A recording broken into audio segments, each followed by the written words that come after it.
তো আপনারা যে ড্রাগ লাইসেন্স আছে, ফার্মাসিস্ট রাখা, সবার দোকানে হয়তো ফার্মাসিস্ট নাই, আছে কিনা সবার দোকানে? মনে হয় নাই। আপনারা অবশ্যই একজন ফার্মাসিস্ট রাখবেন। ড্রাগ লাইসেন্স আশা করি মনে হয় প্রত্যেকেরই আছে, যদি আপডেট না থাকে অবশ্যই আপডেট করে নেবেন। মহামূল্যবান ঔষধ, জীবন রক্ষাকারী, এটা কোথায় আপনি রাখতেছেন? স্টোরটা কোথায় করতেছেন? আসলে ইনসুলিন ফ্রিজে রাখতে হবে। একটা ভ্যাকসিন, যেমন আমি যদি বলি সাপে কামড়ানো বা কুকুরে কামড়ানো যে ভ্যাকসিনগুলো আমরা রাখি, এটা তো তাপমাত্রা মেনটেন করতে হয়। এটা আপনারা জানেন কিনা? অবশ্যই জানতে হবে এবং সেই তাপমাত্রা অবশ্যই রাখতে হবে।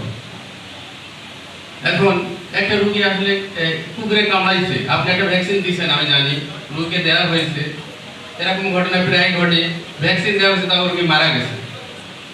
দেখা যায় যে ওষুধ কোম্পানিকে দায়ী করা হয়, কিন্তু না, প্রত্যেকটা পয়েন্টে পয়েন্টে কেউ না কেউ এখানে ভুল করছে। ঢালাওভাবে যে ওই কোম্পানির ওষুধ ভালো না বা অন্য কোনো কারণ থাকতে পারে, এটা কিন্তু না।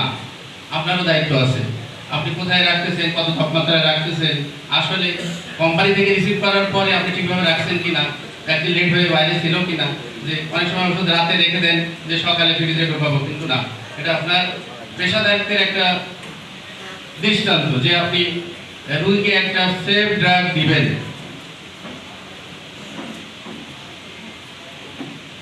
রেকর্ড রাখতে হবে আপনাকে, এই ওষুধটা কবে আমি আমার দোকানে ঢুকাইছি, রেকর্ড যদি না রাখেন দিতে হবে কিনা, যে আমার কোন ওষুধ কবে ডেট এক্সপায়ার হয়ে যাচ্ছে। তারপরে কোম্পানির কিছু লট থাকে, এই লটগুলো আপনারা খেয়াল করবেন যে এই লটের মালে সমস্যা কিনা, এগুলো খেয়াল রাখবেন। সর্বোপরি রোগীর সেফটি কিন্তু একটা বিশাল জিনিস, রোগীর সেফটিটা চিন্তা করতে হবে, এটা সবার আগে। রোগীকে আপনি একটা ওষুধ দিয়ে প্রেসক্রিপশন নিয়ে আসছেন ইচ্ছা খুশি মতো, আমার কাছে যেটা মনে হয়, আমি মাঝে মাঝে প্রেসক্রিপশন করি, স্যার একটা কোম্পানির, আপনারা কোম্পানির আমার মাইন্ড করেন না, মারভানেসার নামের একটা ওষুধ আছে, আপনারা মনে হয় যারা ওষুধ বিক্রি করেন জানেন।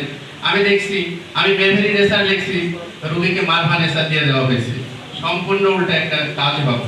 এটা অবশ্যই আপনারা খেয়াল করবেন, এটা অবশ্যই খেয়াল করবেন।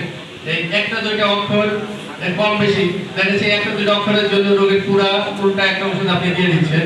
অবশ্যই প্রেসক্রিপশনটা খুব সূক্ষ্ম দৃষ্টি দিয়ে খেয়াল করবেন এবং রোগীকে আসল ওষুধটাই দিবেন। কিন্তু আপনি কিছু না ভেবে কিন্তু অনেক সময় ইনজেকশনটা দিয়ে ফেলেন, আপনি কখনো এই দায়িত্বটা নেবেন না।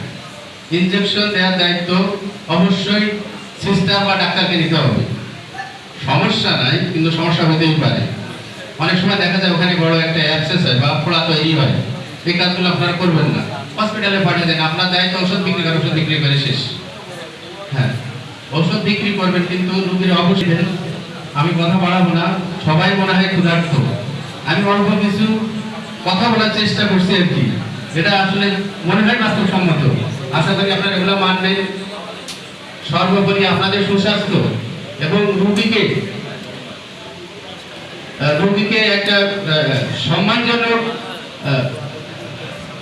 ঔষধ দিবেন আর কি।